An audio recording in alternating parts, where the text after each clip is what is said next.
السفراجي. السفراجي كلمة تركي من مقطعين. سفرة اللي هي الترابيزة أو المنضدة اللي بنقعد عليها، وجي صاحب أو اللي بيقوم بتوضيب السفرة. السفراجي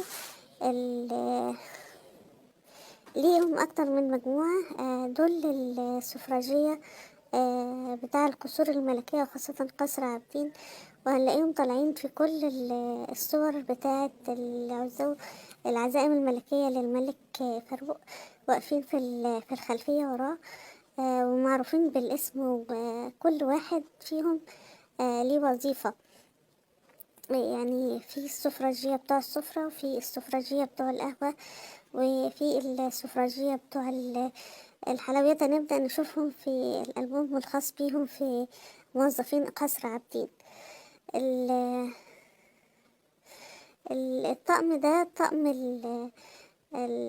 السفراجية اللي موجودين في جروبي. دول السفراجية، وجنبيهم الطباخين، والناحية التانية السفراجية، لأن الطباخين واقفين في النص. دول في جروبي اللي بيبقوا موجودين في العزومات.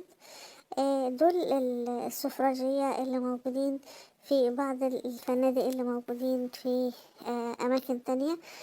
سفراجية جروبي برضو ليهم ألبوم خاص بيهم، الألبوم الخاص بجروبي، والمزرعة والمصنع والمحلات والشركات اللي هو عملها لغاية التأميم، والفيديو الخاص اللي هم مصورينه في الخارج.